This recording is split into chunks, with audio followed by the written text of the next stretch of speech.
It's January 10th, 1985. Director Robert Zemeckis is at the Puente Hills Mall in California. He's shooting a scene where the DeLorean is blasting back to the past with a dog in the driver's seat. The scene involves the characters Marty and Doc Brown heavily. However, an interesting phenomenon is happening with the director. He's favoring shots of actor Christopher Lloyd and entirely avoiding shots of Eric Stoltz, the actor hired to play Marty McFly. Why would he do this? Well, little did anyone know what was about to go down. So sit back, relax, grab a milk, chocolate, and let's go back to the future.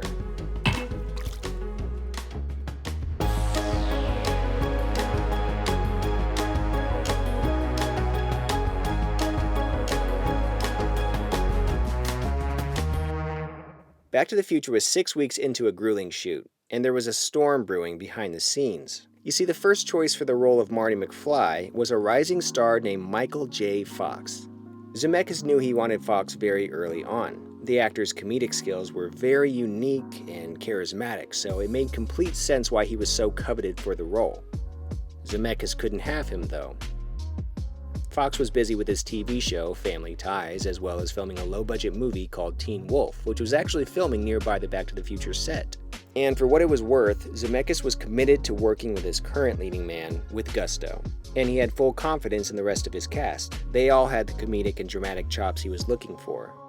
Other actors who auditioned for the part of Marty were Johnny Depp, John Cusack, Ralph Macchio, Matthew Broderick, and Charlie Sheen. However, the head of the studio, Sid Sheinberg, was dead set on an actor named Eric Stoltz. So dead set that he proclaimed, "If I'm wrong, you can recast him." Yeah, right, like that would ever happen. Stoltz was not the first or probably even second choice for director Robert Zemeckis. Eric Stoltz didn't really have the buoyancy or comedic predisposition that Zemeckis was aiming for, but hey, maybe he could pull out what he needed in different ways. So Zemeckis went forward and hired Stoltz anyway. However, as the shoot progressed, the director's greatest fears were unfolding. Eric Stoltz was not a good fit. From the beginning, Eric insisted that all cast and crew call him Marty. He literally would not break out of character or answer to the name Eric. In my opinion, all that does is create a barrier between actor and crew, but hey, what do I know? They had a table read of the entire script, and at the end of it, he lamented that it was sad that Marty remembered a different past than everyone else, which is frankly just too serious of a take, and awkward as well for everyone around him. You see, he added a needlessly serious vibe to a movie that actually hinged on its light-hearted approach to a dense science fiction story. Zemeckis envisioned a movie where the sci-fi beats were surrounded by lovable characters and screwball energy, and Stoltz did not have this. Prior to being cast in Back to the Future, Eric Stoltz was coming off the much-lauded movie Mask, the true story of teenager Rocky Dennis, who had a craniodiphyseal dysplasia, which is a rare disease that causes severe deformity of the skull. Eric would go on to be nominated for a Golden Globe for his role as Rocky Dennis. I vaguely remember seeing some of it on TV when I was younger. Stoltz obviously did a really good job in the movie and spent many hours in the makeup chair every day to get into the real-life character's physical and emotional state. He recounted that he had walked in Rocky's shoes and discovered that humanity can be a little ugly. Eric even encountered some toxic pedestrians in real life who didn't know he was in makeup. Maybe that gave him more sensitivity when it came to looking at roles going forward. This must have been a big confidence builder. I can see where the thinking came from that Eric could play anything after playing a serious role like that. But I think he was in a different place than was needed for the character of Marty when joining Back to the Future. Filming soldiered on, and Robert Zemeckis continually clashed with Stoltz on the approach to Marty's character. Time and time again, Eric was on a different wavelength than him. Here's an example. For one particular scene, Zemeckis wanted Marty to cross the street to meet Doc and trip in his excitement while doing so. Stoltz didn't agree that he would trip, as he didn't see Marty as a schlub. He thought he should just approach his destination straight on. Zemeckis told Stoltz that it was an action that would help humanize Marty, but Stoltz would disagree. There was a constant battle going on between the two of them. I mean, could you imagine this part with Stoltz? He would have been like, "Why would I slide across the hood like that? I'd just go around and get in the car." Or this part, "Why the hell would I jump the bench? I'd just run around it."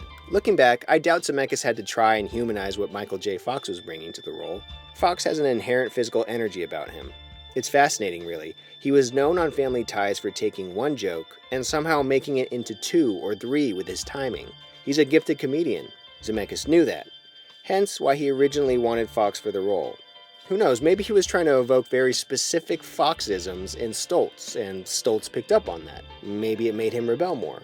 Robert Zemeckis tried to explain the vibe of the movie he was making to Eric. I legitimately think Eric thought he was making more of an action drama than what Zemeckis was going for. It's okay to have a set interpretation, but when the director is telling you that it's indeed not the vibe of the story being told, well, that's when Eric should have recalibrated. Maybe he tried and just couldn't get into it. Wouldn't it be fascinating to see an alternate version of the movie to judge for ourselves? Unfortunately, we can only go off of what we know of the final product. And the final product just so happens to be a classic. Eric and Tom Wilson, the actor playing Biff Tannen, had a clashing of energies as well. For the scene in the cafeteria where Biff shoves Marty and Marty shoves him back, Stoltz was giving an overzealous shove to Tom over and over, take after take. Tom would ask him to please lay off the intensity of the shoves. I mean, takes add up and that stuff starts to hurt. Unfortunately, Eric or Marty or whatever wouldn't listen.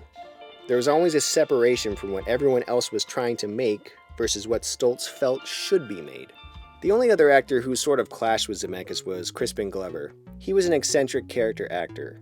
He would do things that were so out there that it didn't quite fit. Michael J. Fox recounted a story where Crispin was doing this elaborate brooming motion while doing a scene, and Zemeckis was like, "What's with the broom?" And Crispin replied that it was a sweep of indignation. I surmise, though, that what did work with Crispin worked really well. George McFly is so memorable and hilarious in this movie. I'm so glad he made the cut because he's truly a great presence in this film. Anyway, my boy Zemeckis, he's got gut feelings. Deep down gut feelings. He knows something isn't right. He's tried to push on and make lemonade. However, he calls in his buddy Spielberg to watch an assembled cut of about 40 minutes of footage and everything comes to light. Stoltz doesn't have the comedic buoyancy that is crucial for the part of Marty. It's dragging the whole picture down. So we end up back at the Puente Hills Mall. It's around 10:30 p.m. and Eric Stoltz is let go. This whole situation could not have been easy. I mean, when researching this video, I found out that the author of Back to the Future, The Ultimate Visual History, Michael Klestorin, tried to speak with Eric to get his side of the situation. In fact, they even friended each other on Facebook. But as soon as Michael revealed he was trying to get an interview, he got a swift unfriending.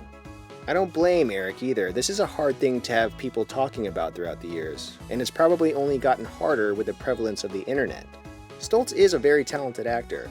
His part in Pulp Fiction has a buoyancy and lightness to it. He does have the ability to be comedic. I wonder if he leaned into that more after this whole experience. I have sympathy for him and what went down.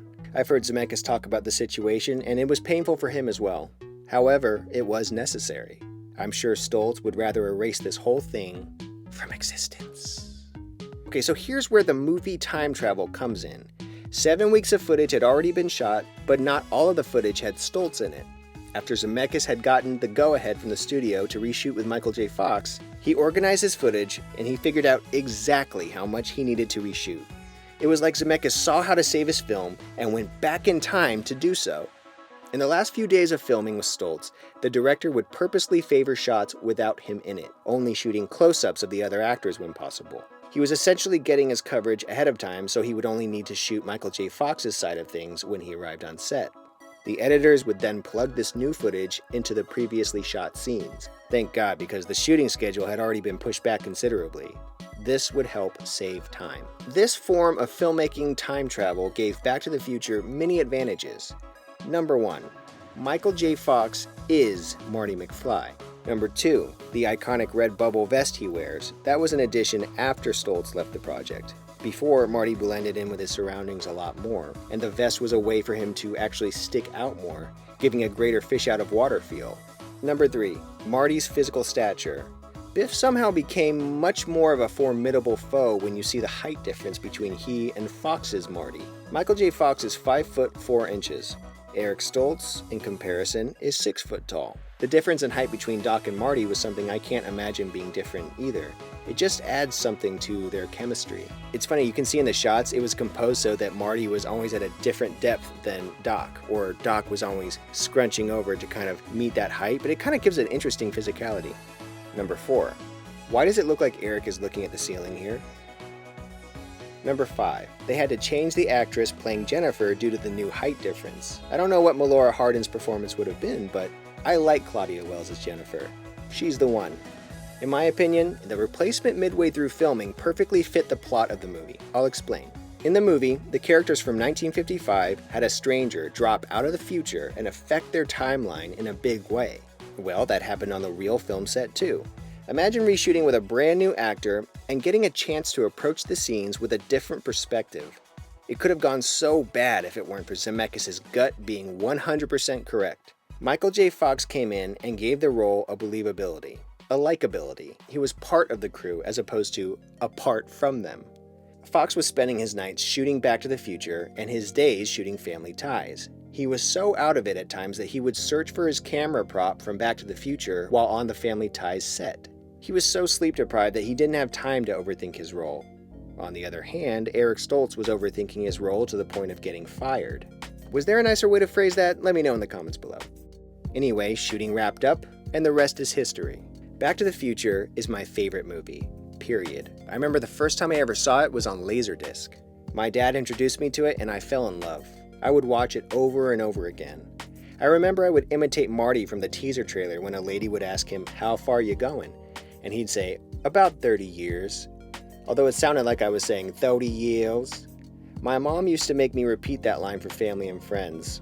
I would ride behind my dad's car while on a skateboard. It was only for short distances since our property had too much gravel, but you get the point. While visiting Universal Studios in Orlando, Florida, my favorite experience, hands down, was the Back to the Future ride. I'm so sad that they discontinued that one and replaced it with the Simpsons ride. And, absolutely shameless plug here, I was inspired to make my own movie series about a guy who uses astral projection to travel back in time.